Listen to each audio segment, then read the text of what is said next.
Queremos decirle que hemos comenzado ya hace 2 domingos atrás esta serie hablando de los mandamientos de Dios, compartiendo acerca de lo que significan para nosotros hoy, para el pueblo cristiano, los mandamientos del Señor a nuestras vidas.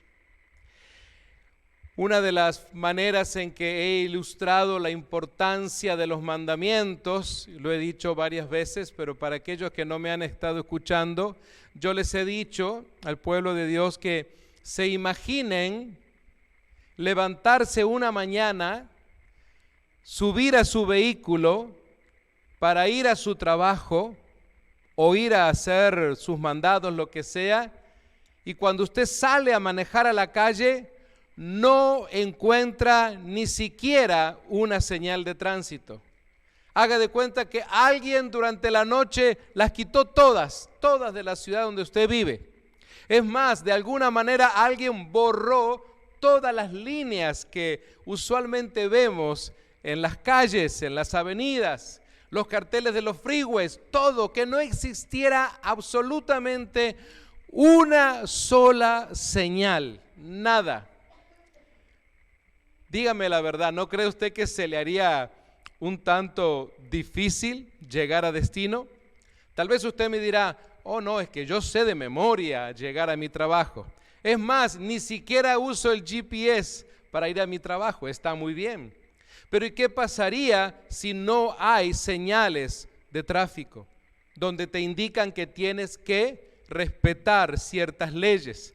La ley simple de llegar a la esquina y hay un stop y tú tengas que parar. La ley simple de que si 2 llegan al mismo tiempo, digamos el de la derecha tiene privilegio. Imagínate que ni siquiera eso existiera. Que fuera como un pandemonio. ¿Quién se atrevería a manejar? Sería una locura en realidad. Algunos me dijeron, no pastor, yo ni siquiera salgo a manejar si un día algo así sucediera.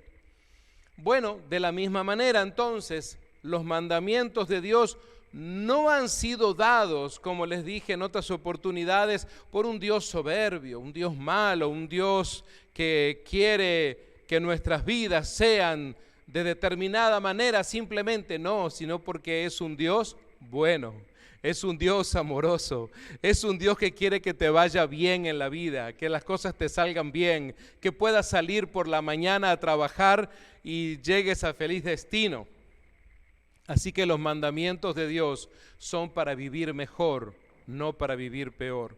Los mandamientos de Dios son para que tú entonces puedas gozar de la vida también, porque con los mandamientos entonces vas a estar agradando a Dios. Y si agradas a Dios, tu vida será mejor. Quisiera hacer un pequeño resumen para aquellos que de repente no han podido conectarse en los primeros 2 estudios. Los primeros 4 mandamientos de los 10, les recuerdo entonces que han sido dados para que el ser humano y Dios se puedan relacionar bien, los primeros 4 mandamientos. Por eso dice el primero, no tengas ningún otro Dios aparte de mí, dice Éxodo 23. Así que el primer mandamiento no solo está en Éxodo 20, sino también en Deuteronomio 5 y versículo 7. En esta oportunidad he tomado a bien de indicarles que los 10 mandamientos los encontramos 2 veces en nuestras Biblias, tanto en el libro de Éxodo y luego entonces se repite en el libro de Deuteronomio con algunos detalles muy significativos para un pueblo entonces que ya estaba en camino a Canaán. El primer mandamiento, recordemos, prohíbe la adoración de otros dioses. Las naciones de Canaán tenían imágenes de muchos dioses en sus templos. Canaán era la tierra que ahora tenían que entonces Israel llegar a ocupar, porque era la tierra prometida a Abraham. Pero el culto de Israel no permitía la presencia de otros dioses delante de Jehová. Ahora, tengamos en cuenta esto, hermanos y hermanas, la palabra delante, cuando usted lo lee allí en su Biblia, tiene también el sentido de decir enfrente de mí. Así está hablando Dios. Aunque el primer mandamiento usted lo pueda ver como que excluye la adoración de otros dioses, el mandamiento en sí no excluye la idea de la existencia de otros dioses. Es decir, la idolatría de Israel durante el período monárquico es una evidencia de que la mayoría de los israelitas creían, noten usted esto, en la existencia de otros dioses. Recuerden que ese es el trasfondo cultural y pagano que ellos habían tenido por siglos cuando vivieron en Egipto. También tengamos en cuenta que solamente la experiencia del exilio y la predicación del mismo profeta Isaías forzó a Israel a entender que no hay otro Dios más que Jehová. Noten ustedes que si vamos a Isaías 45 y veamos esto, Isaías es el profeta entonces que predicó al pueblo 700 años antes del nacimiento de Cristo. Pero desde el tiempo del Éxodo hasta el tiempo de Isaías ya había pasado mucho tiempo. Todavía entonces el pueblo de Dios necesitaba entender este punto acerca de la idolatría y Dios levanta a sus profetas y en especial tengo que decir a Isaías. Note usted que estamos simplemente tratando de hacer un pequeño resumen de los primeros mandamientos. Note usted Isaías 45, versículos 5 y 6. Isaías 45, el verso 5 dice: yo soy Jehová y ninguno más hay, no hay Dios fuera de mí. Yo te ceñiré aunque tú no me conociste. Note usted, le dice al pueblo, aunque tú no me conociste, para que se sepa desde el nacimiento del sol y hasta donde se pone que no hay más que yo Jehová, y ninguno más que yo. Así es entonces como Dios trató con su pueblo a través del profeta Isaías. Imagínese usted entonces la importancia, la relevancia de este mandamiento, que aún en la época de Isaías todavía había que decirle al pueblo acerca de la idolatría. Amados míos, y este no es un pasaje antiguo, o decir, estos son sermones antiguos que ya hoy el pueblo de Cristo, el pueblo cristiano no necesita escuchar. Porque, amados míos, así como el pueblo de Israel se paganizó muchas veces y paganizó su propia cultura y su religión, vamos a decir, por el trasfondo que vivió, ¿qué sucede con nosotros los cristianos hoy en día?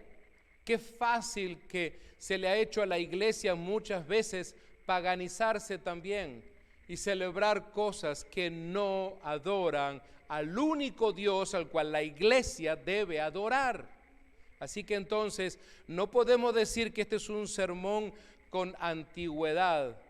Hasta el día de hoy los cristianos nacidos de nuevo también tienen que escuchar de este mandamiento, porque la idolatría no es solamente la que algunos hemos practicado en la religión tradicional, encendiendo velas a algunos santos o vírgenes o caminatas o cosas así.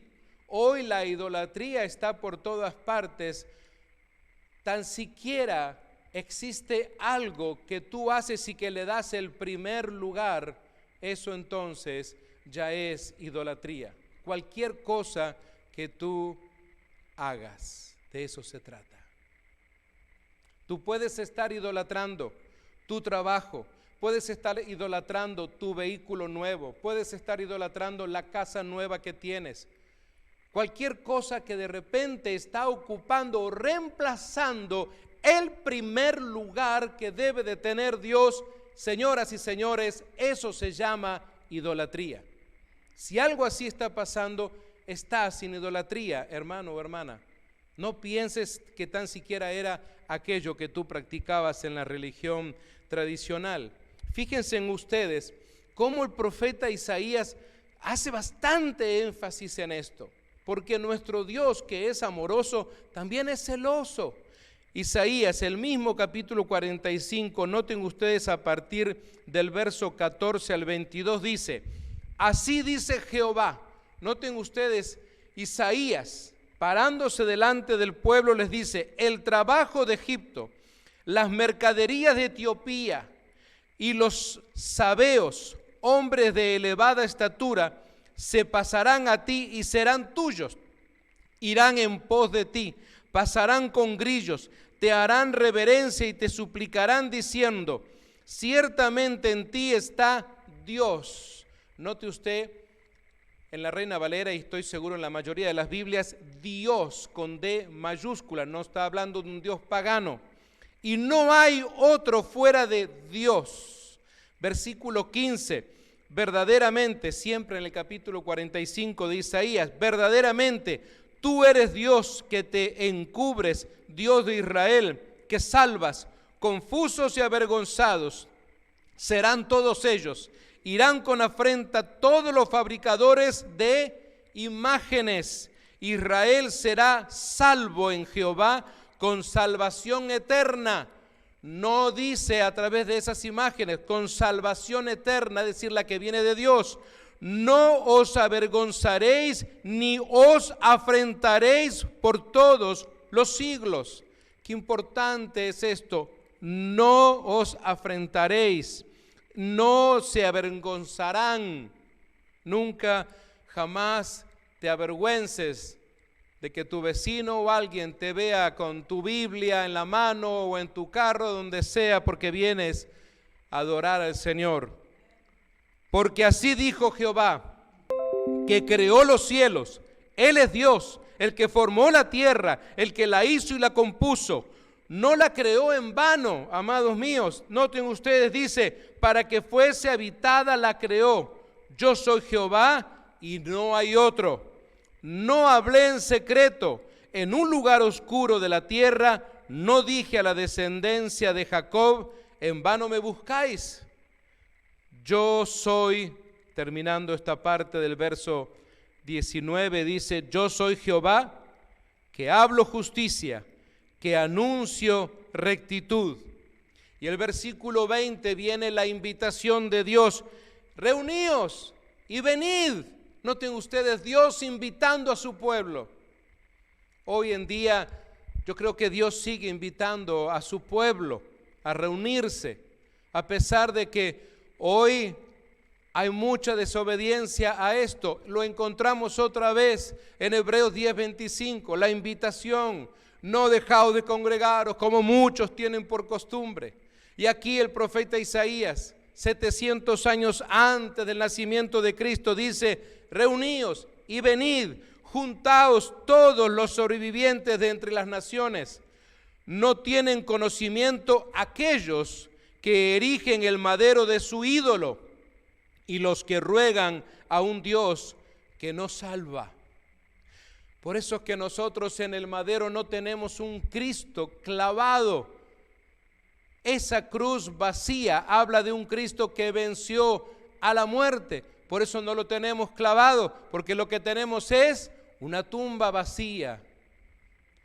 Proclamad y hacedlos acercarse y entren todos en consulta. La pregunta de Dios para su pueblo: ¿quién hizo oír esto desde el principio y lo tiene dicho desde entonces, sino yo, Jehová?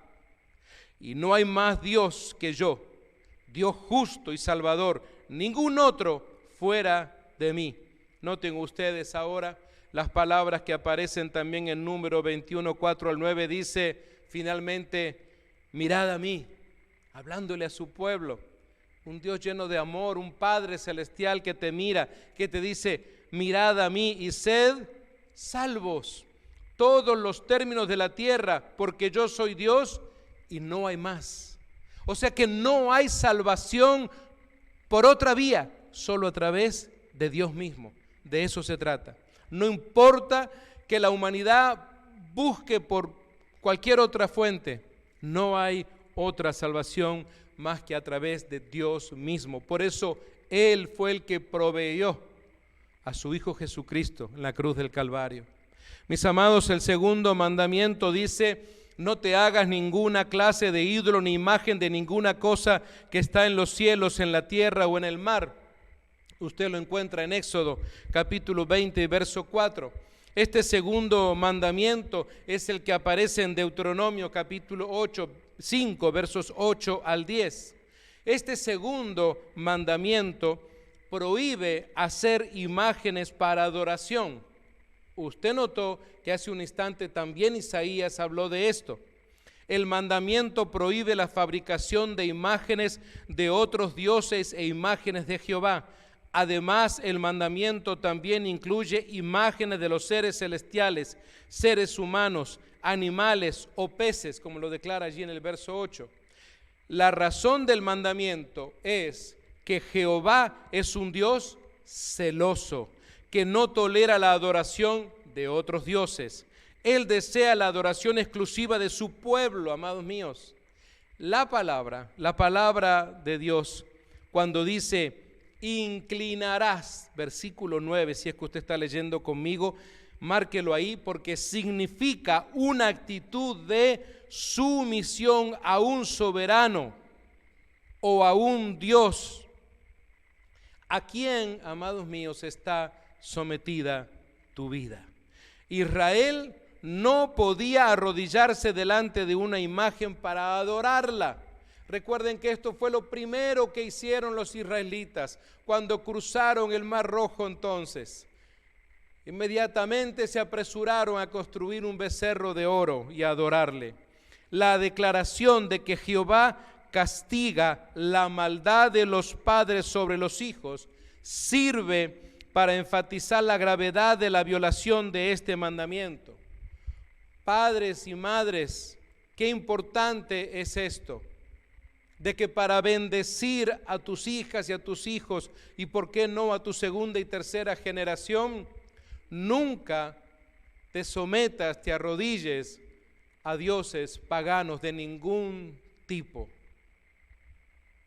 Y amados, se acerca el mes de diciembre, donde hay ciertas celebraciones paganas muy fuertes de la religión tradicional, especialmente en nuestra querida República Mexicana, y ahí es donde a veces vemos que algunos cristianos todavía como que, bueno, por las dudas, también exalto esto otro, también alabo esto otro. Y los vemos que en las redes sociales de los propios cristianos y cristianas aparecen esas estampitas, esas figuras, esas imágenes. Ay, por si por las dudas, pastor. ¿Por si por las dudas qué? ¿Acaso puede Dios fallarte? Amados míos, esto es algo que debemos de tomarlo muy en serio y debemos de compartir y ayudar a nuestros hermanos y hermanas menores. Cuando digo menores, son aquellos que tienen tal vez poco tiempo en el camino del Señor y todavía no entienden. Es obvio que no entiendan y necesita de hombres y mujeres llenos del Espíritu Santo y de conocimiento de la palabra que les explique: mira, esto tú hacías antes y te parecía que era bueno, pero ahora estás en el camino del Señor y ahora en la lectura de la palabra te das cuenta y descubrimos juntos de que eso es idolatría, de que eso es el rompimiento del segundo mandamiento de Dios. Mis amados, la expresión en el versículo 9, cuando dice de los que aborrecen, significa los que no aman a Jehová. Esto lo vamos a encontrar luego. Malaquías en el capítulo 1, versos 2 y 3 también habla de esto. Por favor, tome nota, léanlo como tarea. La persona que prefiere adorar imágenes o servir a otros dioses no ama a Dios. Tú no puedes adorar a otras cosas y a su vez decir: no, pero yo soy un buen cristiano, yo adoro también a Dios. No, es solamente a Dios.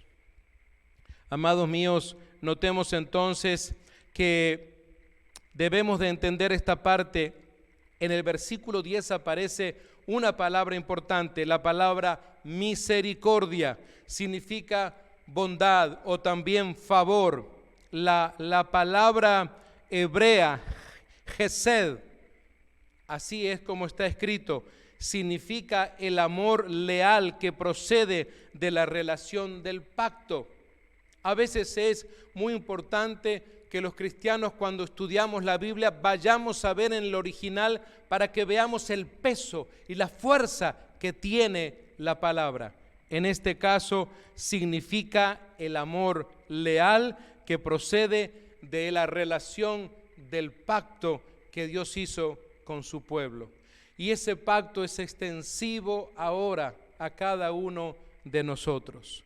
Otra traducción sería: yo seré fiel a los que me aman. Seguramente en la versión Dios habla hoy usted lo verá así: yo seré fiel a los que me aman. Hay un condicionante allí. El amor recíproco aquí es importante. Vayamos al tercer mandamiento y dice: no hagas mal uso del nombre del Señor tu Dios. El Señor no te dejará sin castigo si usas mal su nombre, según Éxodo 27. Vamos a encontrar que esto está en Deuteronomio capítulo 5, versículos 11, y dice que el tercer mandamiento prohíbe usar el santo nombre de Jehová en vano. Traté de profundizar lo más que pude en la primera parte de esta serie acerca de este tema, porque, amados míos, la implicación de este mandamiento es amplia, sí lo es. Este mandamiento se refiere al uso del nombre de Jehová en las fórmulas de magias, en el uso supersticioso del nombre de Dios, en el uso de las promesas y juramentos para mantener una mentira, en el perjurio y en las blasfemias, y también en la manera muchas veces simple de hablar, pero donde solamente mencionas a Dios por cualquier cosa. Y en Estados Unidos lo escuchamos constantemente: oh mi Dios, oh my God. Pero muchas veces no te das cuenta de lo que estás diciendo en realidad. Entiendo y expliqué esto de que alguien me dirá: pero pastor, toda la gente lo hace, toda la gente lo dice. Eso es parte de la cultura de los Estados Unidos. Eso no tiene nada que ver. Tú no vas detrás de una cultura, tú vas detrás de Dios. Tú le persigues a Él, tú le buscas a Él, tú no buscas una cultura. Dios no te ha salvado para que entonces ahora seas parte de una cultura. Dios te ha salvado para que tengas vida y vida eterna en Cristo Jesús. El día que mueras, tenga la seguridad de que vas a su presencia. Por eso te ha salvado, no para cambiarte tu cultura, querido y querida. Amados míos, pensemos entonces en esta importancia de este mandamiento. Por eso es que dice: acuérdate. En este tercer mandamiento nos habla claramente de estar siendo fieles entonces a su nombre, fieles a no faltar el respeto a Dios. De eso se trata. Es un Dios amoroso, pero que también quiere que tú y yo le respetemos. El cuarto mandamiento rápidamente dice: acuérdate de guardar el día del descanso, a mantenerlo santo. Y fíjense en ustedes que todavía en este mandamiento Dios ocupa varios versículos más, incluso hasta el versículo 11, 4 versículos para un mandamiento. Tenéis 6 días en la semana para hacer tu trabajo habitual, pero el séptimo día es un día de descanso y está dedicado a jugar al fútbol. ¿No dice eso su Biblia? A ver, voy a leer de nuevo. A ir al cine, ¿no dice eso su Biblia? Ir a algún parque de diversión. ¿Tampoco dice eso su Biblia? Está dedicado, ¿qué dice su Biblia? Al Señor tu Dios. Ese día ningún miembro de tu casa hará trabajo alguno, dice la Escritura. Esto se refiere a ti, a tus hijos e hijas, a tus siervos y siervas, a tus animales, y también incluye a los extranjeros que vivan entre ustedes. Yo he conocido personas que son fieles en cuanto al trato del día sabático del pueblo de Israel, judíos como les solemos mal llamar muchas veces aquí, que son muy firmes en cuanto a esto de reservar un día del Señor. Ni siquiera quieren que nadie entre a sus casas a trabajar. Pero hay otros que son débiles en su propia fe y religión, que ellos no lo hacen, pero sí mandan a sus empleados a hacerlo. Y eso es algo que lo he visto muchas veces. Así que también el pueblo de Dios, el pueblo israelita todavía necesita entender eso todavía. Pues en 6 días, dice el Señor, hizo los cielos, la tierra, el mar y todo lo que hay en ellos, pero el 7º día descansó. Por eso el Señor bendijo el día de descanso y lo apartó como un día santo. De eso se trata entonces. Este 4.º mandamiento, recuerden entonces que estos primeros 4 mandamientos nos sirven para la relación entre nosotros, los seres humanos, y Dios. Este 4.º mandamiento es el que aparece también en Deuteronomio, capítulo 5, versículos 12 al 15. Este 4.º mandamiento, fíjense ustedes, y también el 5.º mandamiento, tienen una forma positiva, pero es posible que originalmente estos 2 mandamientos tenían una forma negativa. La forma del 4.º mandamiento en Deuteronomio es diferente de la que aparece, según pude evidenciar en el libro de Éxodo. Además, el motivo para la observación del 7º día también es diferente. En el libro de Éxodo el motivo es teológico y dice: porque en 6 días Jehová hizo los cielos, la tierra y el mar y todo lo que hay en ellos, y reposó en el 7º día. Por eso Jehová bendijo el día del sábado y lo santificó. Pero luego en Deuteronomio el motivo es un tanto social. Acuérdate de que tú fuiste esclavo en la tierra de Egipto y que Jehová tu Dios te sacó de allí con mano poderosa y brazo extendido. Por eso Jehová tu Dios te ha mandado que guardes el día del sábado.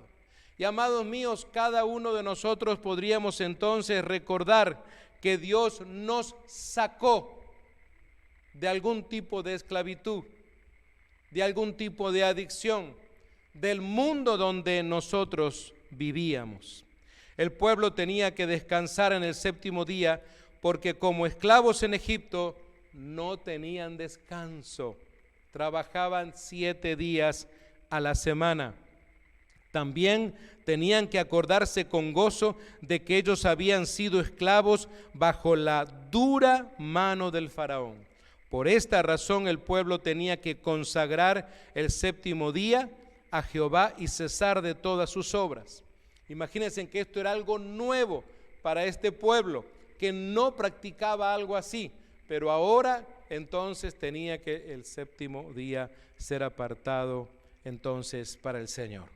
Esta revisión del motivo para observar el descanso del 7º día refleja la situación social que vivía el pueblo de Israel.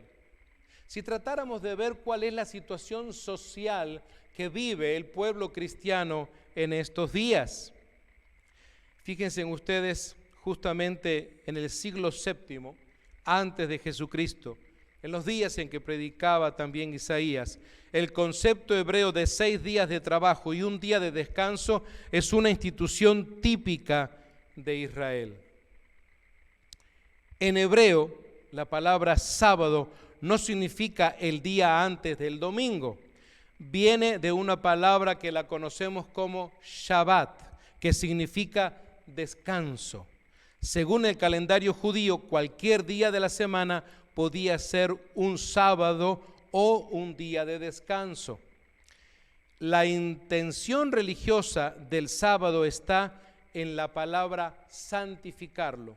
Es decir, que tú buscas ese Shabbat para santificar ese día que apartas para adorar a Dios. El pueblo cristiano entonces por muchos siglos ya lo ha hecho el día domingo, porque la iglesia cristiana, evangélica, protestante, etcétera, etcétera, ha escogido el día domingo porque representa el día de la resurrección del Señor. Finalmente el 7º día fue separado para la celebración de Dios y la redención de Israel de Egipto. Allí termina entonces los primeros 4 mandamientos que relacionan al ser humano con Dios. Ahora entonces, como les he dicho antes, pasamos a esta segunda parte a manera de resumen, en donde desde el capítulo, o mejor dicho, desde el 5.º mandamiento, es una relación mutua, es la relación entre el pueblo de Dios, entre los seres humanos. Por eso dice, honra a tu padre y a tu madre. Entonces, la consecuencia, tendrás una vida larga y plena en la tierra que el Señor tu Dios te da. En este 5.º mandamiento que aparece en Deuteronomio 5:16, vemos que se exhorta a cada israelita a respetar y ser sumiso a la autoridad paternal. Los hijos tienen que honrar a sus padres porque la familia tenía un papel importante en los propósitos divinos. Hoy estamos verdaderamente viviendo en tiempos difíciles porque el concepto de familia está siendo brutalmente atacado.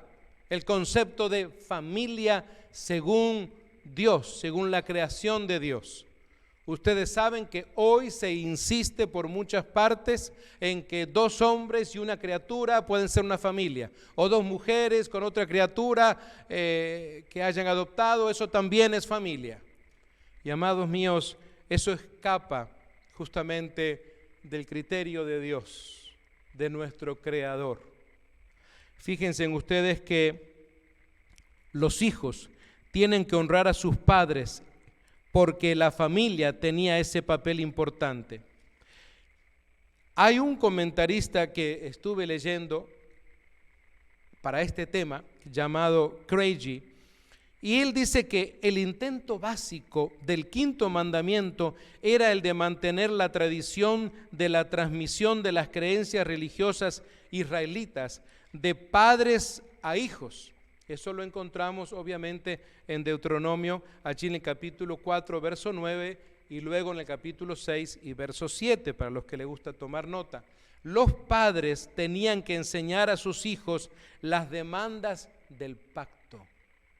Esto no era algo que lo tenían que escuchar en una sinagoga, sino que los padres hacían esto en sus respectivas casas. Esta tradición garantizaba la existencia de Israel, ¿en dónde? En la tierra prometida. Pero para que los padres pudieran enseñar a sus hijos, era necesario que los hijos honraran las enseñanzas de sus padres, algo recíproco. El apóstol Pablo declara que el 5.º es un mandamiento con promesa. Fíjense ustedes qué interesante. El apóstol Pablo, estando en la cárcel en Roma, cuando escribe esa carta a los creyentes en la ciudad de Éfeso, les recuerda este asunto de esta promesa, de este mandamiento, en el capítulo 6, versos 2 y 3 de Efesios. Así que entonces fíjense en ustedes que el Nuevo Testamento muchas veces se está irradiando lo que sale de este decálogo de Dios. El Nuevo Testamento siempre está diciendo, sí, eso es cierto, es así. Me gustaría que fuéramos a ver lo que dice el 6.º mandamiento. No cometas asesinato. Eso lo encontramos en Éxodo capítulo 20 y versículo 3. Vimos este mandamiento el domingo pasado, porque este 6.º mandamiento, algo que procuro agregar, lo encontramos en Deuteronomio capítulo 5 y versículo 17. Fíjense ustedes que algo interesante, en la traducción de la Reina Valera, veo que hace una sabia justicia al texto hebreo. La traducción tradicional que dice no matarás no refleja la intención del mandamiento. El 6.º mandamiento prohíbe más que matar. La ley israelita permitía ¿qué cosas? Bueno, permitía la ejecución de un criminal, matar en la guerra y aún hacia provisión para el homicidio involuntario. El sexto mandamiento dice: no cometerás homicidio. Eso lo encontramos nosotros en el original. Por eso la Nueva Traducción Viviente lo pone así: el mandamiento prohíbe matar a un ser humano premeditadamente, porque cada ser humano fue creado a la imagen de Dios. La sociedad israelita decretó la pena de muerte por el homicidio, que aparece en Génesis capítulo 9 y versículo 6. Hasta aquí había llegado yo hasta la segunda parte de los mandamientos. Hoy quisiera que entráramos al séptimo mandamiento. En Éxodo capítulo 20, versículo 14, dice: no cometas o no cometerás adulterio. Este séptimo mandamiento también lo volvemos a encontrar en Deuteronomio capítulo 5, verso 18. El séptimo mandamiento prohíbe la relación sexual fuera del matrimonio. Ahora, hay algo importante, hermanos y hermanas, en el contexto patriarcal de Israel. La intención del mandamiento era la prohibición de la relación sexual con una mujer casada o comprometida, ya que una mujer comprometida era considerada como si ya estuviera casada. Que ese era el caso de María cuando concibió del Espíritu Santo a Jesús. Ella ya estaba comprometida con José. En la práctica, el mandamiento prohíbe la unión sexual de una persona con otra que no sea su cónyuge. El intento del séptimo mandamiento es el de mantener la santidad del matrimonio del pueblo de Dios y garantizar la legitimidad de los hijos del esposo. El séptimo mandamiento que estamos tratando ahora no prohíbe la relación sexual con una segunda esposa en aquellos días, porque tenían una costumbre social que era la de aquella poligamia que alguna vez practicaron. Porque yo sé que a veces alguien puede hacer preguntas acerca de algunos hombres del Antiguo Testamento que practicaron la poligamia, que solo en aquel tiempo se autorizó de parte de Dios. Amados míos, qué importante es este séptimo mandamiento para el pueblo de Dios. Y sabes, es un mandamiento que constantemente parece ser el causante de tantas separaciones y de tantos divorcios que hoy hay dentro, y lo tenemos que decir con vergüenza, dentro de la iglesia del pueblo de Dios. Esa es la realidad que hoy vivimos los cristianos. Y sabe, yo creo que a veces o hemos predicado poco esto, o hemos enseñado poco esto, pero es necesario que más allá de muchos mensajes motivacionales, de muchos mensajes llenos de linda rima y muy alegres, que compartamos esto y que llevemos esto a nuestras generaciones. Algunos de ustedes ya les conozco por años y ya se están preparando o ya son abuelos o abuelas que están comenzando. Si ustedes son abuelos y abuelas cristianas y cristianos, también es tu responsabilidad poder ayudar tal vez a tu hija o a tu hijo cristiano a compartir esto entonces con estas generaciones. Porque no puede ser que dentro del pueblo de Dios, de aquellos que se llamen cristianos, existan estas prácticas que son abominables delante de Dios. Es decir, que rompe un mandamiento de parte de Dios. Amados, oremos al Señor para que entonces podamos ser firmes, podamos tener la palabra de Dios en nuestros corazones y en nuestros labios. No para que lleves un mensaje legalista, sino para que la gente, el pueblo de Dios y especialmente tu familia lo pueda entender. Quiero compartir el 8º mandamiento, va a ser el último por hoy porque voy a dejar los próximos 2 para el próximo domingo. Pero el 8º mandamiento cortito dice, no robes, Éxodo 20:15. Este 8º mandamiento lo encontramos en Deuteronomio 5:19. Este 8º mandamiento entonces prohíbe ¿qué cosa? Prohíbe hurtar la propiedad que pertenece a otra persona. La misma palabra traducida, la que usted lee allí en el capítulo 5 y verso 19 de Deuteronomio, cuando dice por robar o la palabra hurtar, aparece también en el capítulo 24 y verso 7, pero en el contexto de robar a una persona. El rapto era común en aquel antiguo Oriente. Algunos robaban a otras personas para venderlas como esclavos. Usted recordará el caso de José, aunque eso fue una situación también familiar. Fíjense en ustedes que cada israelita era una persona unida a Dios. ¿Por qué? Por el pacto.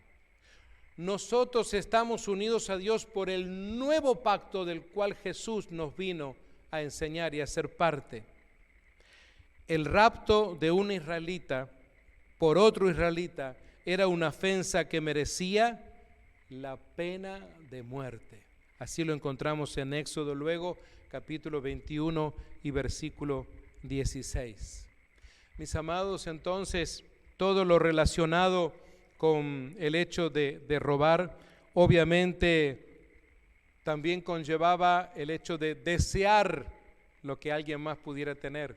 Es por eso que en el mandamiento, el 9º mandamiento, vamos a hacer hincapié en esto. Mis amados, pensemos entonces algo que podemos llevar a la práctica, porque tal vez alguien dirá, bueno, pastor, pero este último mandamiento, pues no hay problema, no hay ninguna situación, yo no soy ladrón, no soy ladrona. Amados, pero muchas veces podemos ser tentados. De repente un día estás trabajando en una casa o en la fábrica, donde sea, y ves algo que tú podrías aludir o argumentar que alguien lo dejó tirado. Pues me lo voy a llevar. Lo estás recogiendo de un lugar que no es tu casa. Esa no es tu fábrica, allí trabajas tú. Ese no es tu restaurante, allí trabajas tú. Esa oficina no la compraste tú, trabajas para el dueño de esa oficina o esa corporación. Ay, pastor, pero no sea así. Bueno, la verdad es que acorde a la palabra de Dios, cualquier cosa que tú tomes que no es tuya y que la tomas de un lugar que no es tu casa, eso equivale a hurto, a robo, y eso es quebrantar el 8º mandamiento. Padres y madres, quiero terminar diciéndoles esto, y también a los abuelos, a los que son padres de crianza. Si tú ves que tu hija o tu hijo llega a tu casa con algo que tú sabes que no es de él o de ella, que tú sabes que tú no se lo compraste, aunque sea un artículo escolar, un carrito, lo que sea, y tú le preguntas, fulanito, fulanita, ¿y esto de dónde lo sacaste? Lo encontré. Tú debes investigar, ¿cómo es eso que lo encontraste? ¿Dónde lo encontraste? Porque sabes, así comienza muchas veces, incluso hasta una adicción a tomar lo que no es de ellos, simplemente tomando pequeñas cositas que de repente un papá, una mamá, un abuelito podría decir, ay, no es nada, se robó un carrito, ay, qué travieso es mi nieto, ay, se robó un sacapuntas de una amiguita, ay, esta niña, qué traviesa. No se trata de eso. Allí está el momento que Dios te está proveyendo para educar y para enseñar y decir, esto, aunque sea algo pequeño, tú lo estás robando, estás quebrantando un mandamiento delante de Dios. Tú deberías de acompañarle ese día o el día siguiente a la escuela y que ese niño o esa niña devuelva eso que sabe que es de su compañerito o compañerita. Vas a estar preparando su futuro.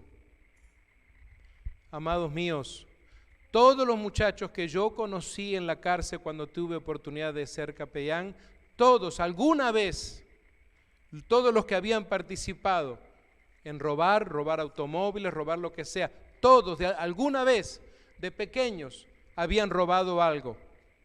Ni su padre, ni su madre, ni los que los criaban jamás les dijeron nada. Al contrario, algunos hasta los aplaudían. Y ahora, con 20, con 25, con 30 años de edad, se estaban pudriendo sus vidas en una cárcel. Entonces, como tú no quieres que eso pase con tus hijas, con tus hijos, con tus nietos ni con tus nietas, es nuestro deber hacerlo ahora, no aplaudir, sino todo lo contrario, lo haces para corregir, para educar, para enseñarles, para nunca tener que ir a visitarles a una cárcel.